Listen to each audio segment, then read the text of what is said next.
Ever since I started freelancing, I have received many questions from people who want to know what it's like to go from being a full-time employee at a company to an independent professional. And the answer is, well, they are quite different.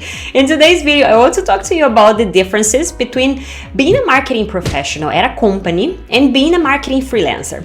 I think some of the things we're going to talk about here are relevant to other types of jobs too. Let me know if you agree in the comments below.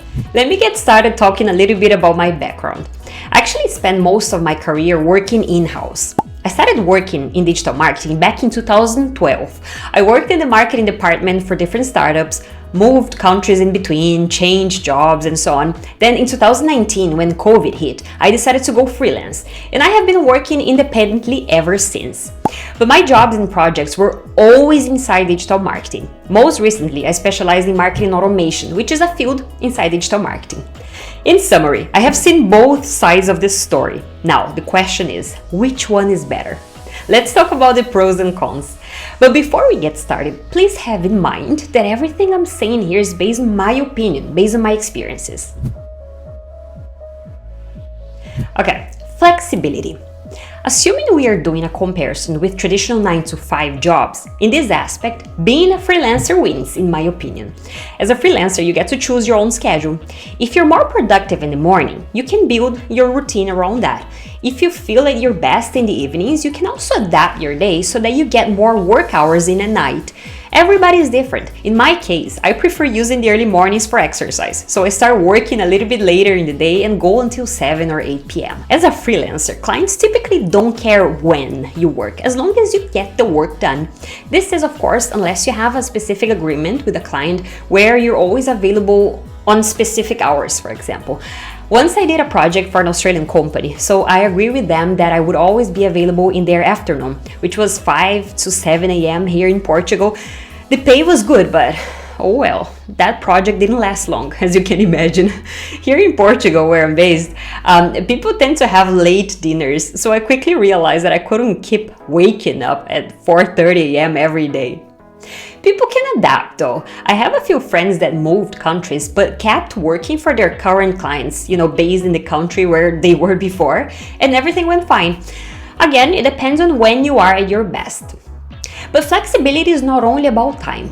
Being a freelancer gives you location flexibility as well, as you don't have to go to the client's office, or at least not as often as an employee. I work a lot for clients based in the United States and other European countries, even though I'm based here in Portugal. There are cases though where the client specifies where they want you to be. For example, I constantly see gigs on Upwork for US-based freelancers only. Typically, the company is flexible about the city or state where the freelancer can be based, but they want the freelancer to be based in the United States. But Talita, can full-time jobs be flexible? Of course they can. There are many flexible companies out there, especially in tech. I have a friend here in Lisbon who works at Zapier, and she loves it. Zapier is a remote-first company, and their employees are all around the world. She also gets to choose her own schedule as long as she's online on a specific pre-agreed time frame. Everything is relative.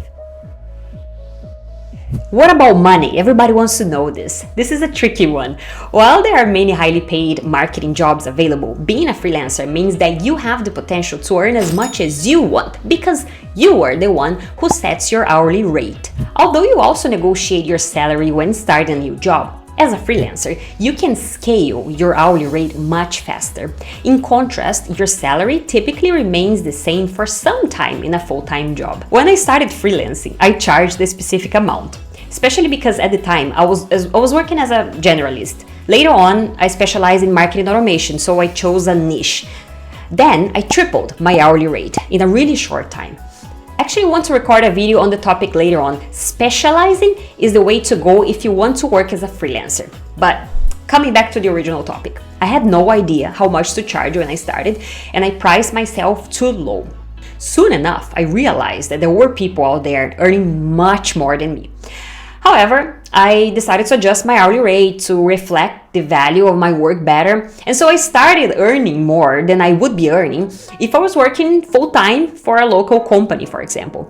As a freelancer, you have more room to play with how much you charge. You set your hourly rate and negotiate with the client. Money is important, but financial stability is also crucial. In terms of financial stability, a full-time job is better, in my opinion. In a full-time job, you know how much you earn, and that amount stays the same for a specific period. However, as a freelancer, your income can depend on luck. Some months, you might have many clients, you have a lot of work to do, and you make more money. But in other months, you might have nothing to do, and your income decreases a lot and fast. I would split this category into two parts. Freelancing wins in terms of financial rewards, while having a job is better in terms of financial stability. In general, freelancers don't have access to benefits such as paid holidays, health insurance, sick leave, and retirement plans, which are typically included in full-time jobs. However, you can plan yourself for this. In my rich months, as I call them, I set aside some money for emergencies and days when I want to take time off. Personal growth is a category where I believe there is no clear winner. It depends on your profession. I was fortunate enough to work for amazing employers who gave me opportunities to improve myself, invest in my education, and learn new things. When you work full-time, you can also climb the career ladder and get promoted. Actually, I didn't really have too much of that because I worked mainly in flat hierarchy startups, but in general, for full-time jobs, you can grow in different aspects. As a freelancer, one potential negative is that you might get stuck doing the same thing for a long time, and your personal growth might stagnate. Okay, this video is getting quite long. There's so much to talk about when it comes to this. In general, for me as a freelancer, flexibility and freedom are more important than financial stability or employment status right now, in this moment of my life.